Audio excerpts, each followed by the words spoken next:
I live outside Sedona, Arizona, so it's not uncommon to hear a lot about numerology, the significance of numbers.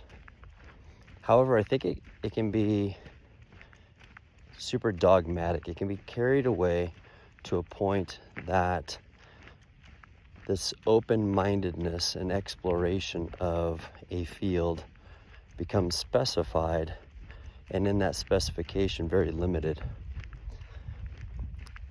An example is, I had a friend of mine that I was driving with one time, and it was a late morning, and we both happened to glance at the digital clock display on my dash and noticed it was 11:10.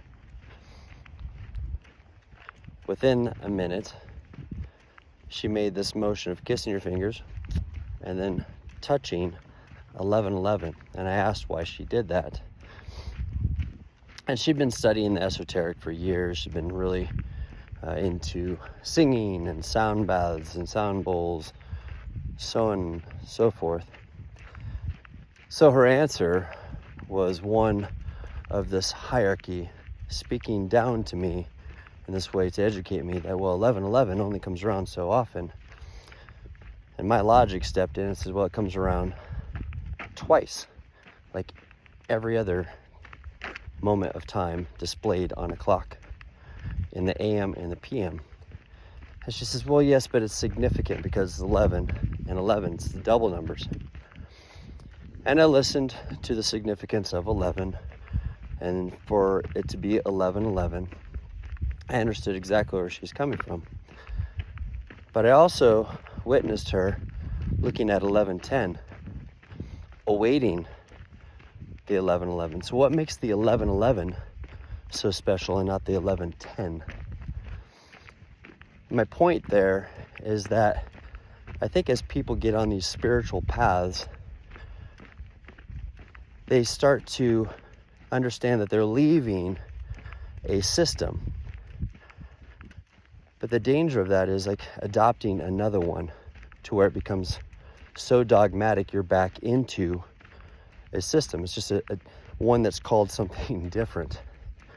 So I think if there was actually a path, or the path, which I don't believe in, there's this specific the to it, and I've yet to explore that further, that there would be steps to that.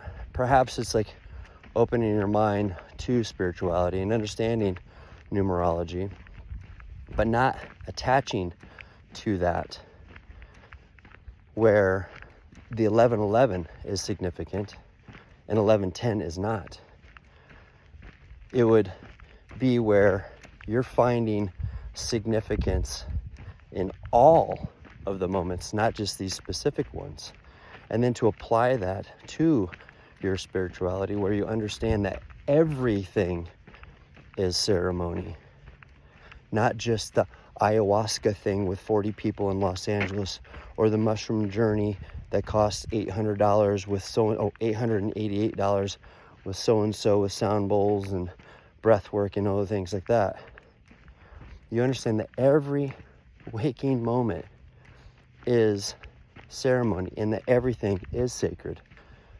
To get to a point that you wouldn't even look at time because it doesn't even fucking matter.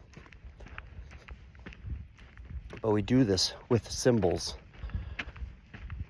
kind of oblivious to the fact that we are the ones that are attaching meaning to certain symbols.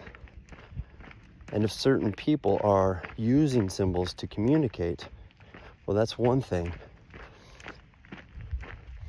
But it doesn't necessarily mean that everyone's on the same page or want to establish that dogma.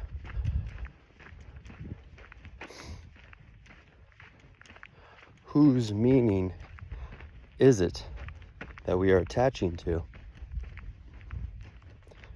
Anyway, what is time?